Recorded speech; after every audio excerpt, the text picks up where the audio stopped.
Hello, what's up? So yun na nga at andito tayo ngayon sa Maisan. Yan. Andito tayo ngayon sa malapit sa kagubatan. Ayun oh, madaming kahoy dyan. At eto na nga yung Maisan. Ayan.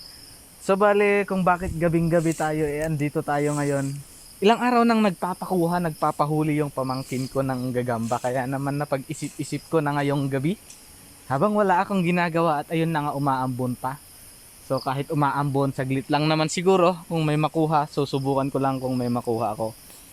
Ayan. So bali ang gagawin natin ngayong gabi ay maghahanap tayo ng gagamba. Mag-iilaw tayo. Bali wala nga pala akong flashlight kaya cellphone na lang ang gamit. Ayan. At syempre bago yan, bali may dala nga pala ako ditong dahon ng niyog. At nagdala din ako ng posporo. Yan, so gagawa tayo muna ng paglagyan natin. Malay mo, baka may makuha tayo, edi may panglalagyan tayo. So, bale, gagawa muna tayo ng paglalagyan natin ng gagamba. Yan! Yan, so ang gagawin lang natin, kukuha lang tayo ng dahon ng niyog. At ito ang gagamitin natin na panglagyan ng gagamba na makukuha natin. Kung may makuha tayo, pero pag wala naman, okay lang naman. Nagbabaka sakali lang. Tabasin lang natin at siguraduhin natin na magkapantay, ganyan. Siguraduhin lang natin na magkapantay sila.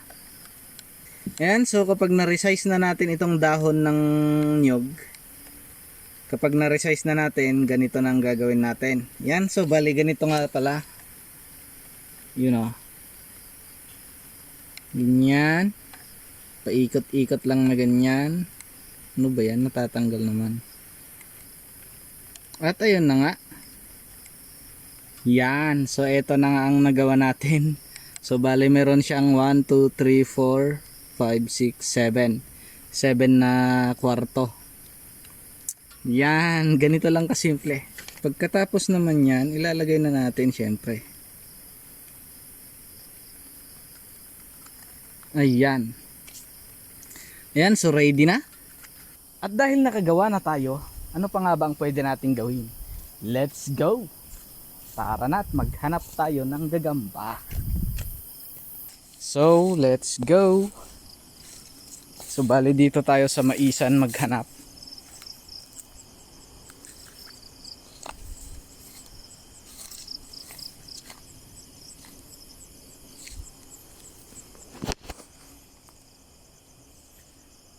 Dito lang, ayun na nga, umaambon pa. Pero di bali na.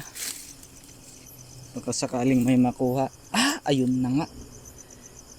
Oh, di ba may nakita na tayong isa, oh.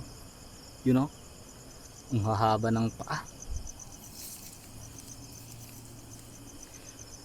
Ang hahaba ng paa, oh. Grabe naman 'yan. At syempre kukunin natin 'yan. May nakuha na tayong isa. At syempre ilalagay natin sa sa ginawa natin na paglagyan. Para sure.